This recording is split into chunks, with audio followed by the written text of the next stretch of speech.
आइए भगवान शिव को अपना गुरु बनाए। आज मैं फिर से आप लोगों के सामने उपस्थित हूँ। अपने गुरु महादेव के चरणों में प्रणाम मैं करती हूँ। अपने साहब भैया के चरणों में मैं प्रणाम करती हूँ। अपने दीदी माँ के चरणों में मैं प्रणाम करती हूँ और आप सभी भाई बहनों को प्रणाम करती हूँ। देखिए, आज मैं कुछ ऐसी बात लेकर आप लोगों को सुनाना चाहती हूँ ताकि आप लोग भी शिव का शिष्य बन सके। मैं ये लेकर आई हूँ कि जितने भी नए भाई बहन शिव का शिष्य बने हैं तो सोचते होंगे कि हम लोग चर्चा कैसे करें, अपने घरों में, अपने दरवाजे पर कैसे चर्चा करें। तो कितने नए भाई बहन हैं तो दूसरे को बुलाने जाते हैं, वो आए ना आए उन पर डिपेंड है। तो इसलिए मैं कुछ बात आप लोग को बताना चाहती हूँ कि जैसे 4 बहन हैं तो किसी के दरवाजे पर आपको चर्चा करना है तो 4 बहन, 5 बहन, 6 बहन, जो बहन हो सब मिलकर आप लोग अपने आप कर सकते हैं चर्चा। और जो बहन को आना होगा अपना धीरे धीरे अपना आएगी, आप लोग शुरू कर सकते हैं। तो चर्चा को शुरू कैसे करें, मैं ये बात बताना आप लोगों को चाहती हूँ। तो सबसे पहले जहाँ चर्चा स्थल है, महादेव है, तो उनका तस्वीर रखिए। धूप अगरबत्ती है, दीप है, जलाइए। प्रसादी रखना है रखिए, नहीं रखना है तो नहीं रखिए, ये आपकी अपना मर्जी है। ऐसे तो महादेव भगवान है तो रखिएगा तो अच्छा ही होगा। और चर्चा स्थल पर बैठिए और सबसे पहले जागा जागा महादेव का उद्घोष कीजिए 3 बार। जागा जागा महादेव, जागा जागा महादेव, मैया भवानी की जय। और अपने साहब भैया, अपने दीदी माँ को प्रणाम कीजिए। उसके बाद स्तुति है महादेव को प्रणाम करने का। हम लोग लंबा स्तुति है, मैं ये पूरा स्तुति आपको पढ़कर सुनाती हूँ, गाकर सुनाती हूँ और फिर मैं आप लोगों से बात करूँगी कि आप लोग कैसे करें। जगत गुरु नमस्तुभ्यं,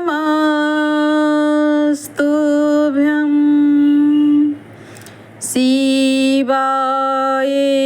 शिवदाय च, योगीन्द्राणां च योगीन्द्र, गुरूणां गुरुवे नमः। अखण्डमण्डलाकारं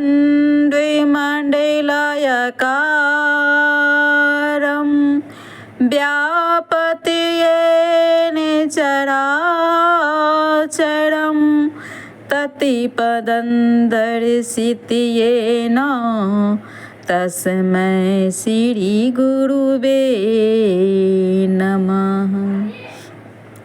गुरुर्ब्रह्मा गुरुर्विष्णु गुरुदेवो महेश्वर, गुरु साक्षात् परब्रह्म तस्मै श्री गुरुवे नमः। संभवे गुरुवे नमः, गुरुनाम गुरुवे नमः। इस तरह से हम लोग स्तुति पढ़ते हैं, महादेव को प्रणाम करते, आवाहन करते हैं।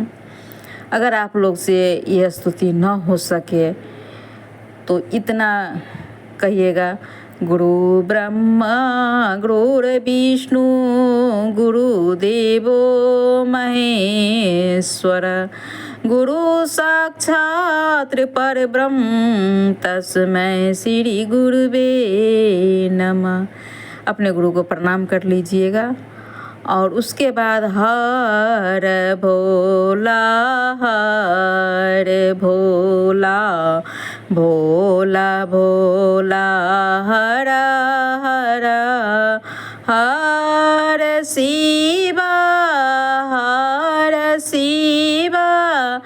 शिव शिव हर हर हर भोला हर भोला भोला भोला हर हर हर शिव हर शिव शिव शिव हर हर हर भोला का संकीर्तन जितना देर हो सके 5 मिनट 10 मिनट 15 मिनट 20 मिनट हो सके कर लीजिएगा।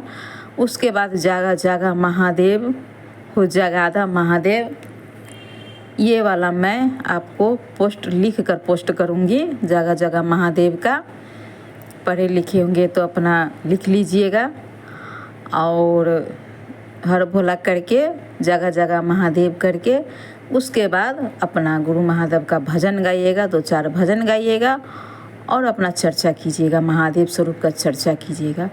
अगर चर्चा न हो, विषय पर न हो तो आप 3 सूत्र कीजिएगा कि साहब ने क्या दिया और यही इसी पर चर्चा कीजिएगा। पहला सूत्र में दया मांगना, दूसरा सूत्र अपने गुरु महादेव की चर्चा करना, तीसरा सूत्र अपने गुरु महादेव की नमन प्रणाम करना है। यही 3 सूत्र पर आप लोग सब लोग चर्चा कीजिएगा। ये आप लोग की ऐसे इस तरह से आप लोग अपने घर में, अपने दरवाजे पर, अपने मोहल्ला में चर्चा शुरू कर सकते हैं, महादेव गुरु की चर्चा शुरू कर सकते हैं।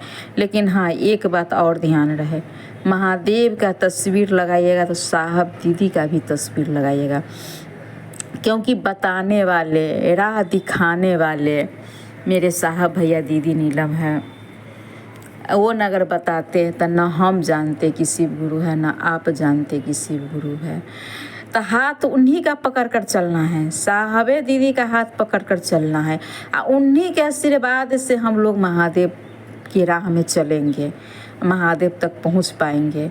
जब तक साहब दीदी का आशीर्वाद नहीं रहेगा, जब तक साहब दीदी हाथ नहीं पकड़ेंगे, तब तो हम लोग को चलना असंभव है, नहीं चल पाएंगे, बहुत कठिन है चलना। इसलिए साहब दीदी के साथ लेकर चलिएगा, साहब दीदी को प्रणाम करके चलिएगा, साहब दीदी को लेकर चलिएगा। साहब दीदी के बिना हम और आप महादेव के पास नहीं जा सकते हैं।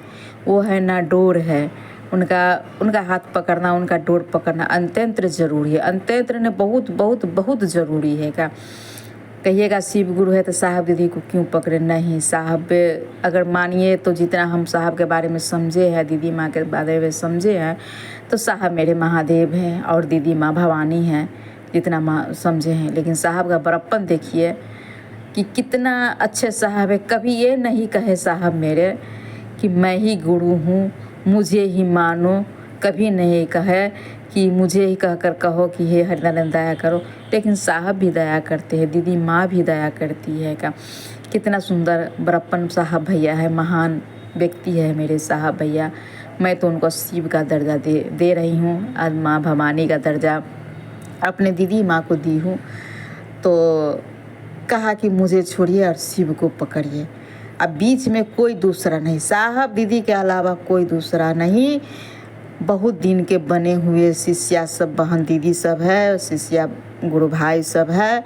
सभी को प्रणाम कीजिए, सभी को मान दीजिए, सभी को सम्मान दीजिए, सभी के साथ प्रेम से रहिए, सभी के साथ हिल मिल कर रहिए। लेकिन साहब मेरे एक है, उनका नाम है हरिंद्रानंद, और दीदी मेरी एक है, उनका नाम है नीलम दीदी आनंद। दूसरा भैया है, साहब कोई नहीं है। मान दीजिए, सम्मान दीजिए। गुरु भैया है, एक ही परिवार के हम लोग सब शिष्य हैं, एक ही परिवार में हिल मिल कर चलिएगा, हिल मिल कर रहिएगा। लेकिन साहब भैया के बानी पर चलिएगा और साहब भैया के बानी के अनुसार, उनके आदेश के अनुसार ही मैं आप लोग को बता रही हूँ कि साहब भैया के बानी पर चलिए और 3 सूत्र कीजिए। तो इस तरह से चर्चा शुरू कीजिएगा। जागा जागा महादेव लिख लीजिएगा। इतनी ही बानी मैं अपने आप लोग को सुनाना चाहती हूँ, आप लोग के चरणों में फिर से रखती हूँ। आप सभी भाई बहनों को मेरा प्रणाम। बहुत अच्छा लगता है कि आप लोग हमारी चर्चा को सुनते हैं, बहुत अच्छा लगता है, दिल मन खुश हो जाता है। अच्छा लगता है कि मैं अपनी अनुभूति आप लोग से सुनाती हूँ, बताती हूँ, तो आप लोग सुनते हैं, समझते हैं। बहुत अच्छा लगता है। फिर से आप सबों को चरणों में मेरा प्रणाम।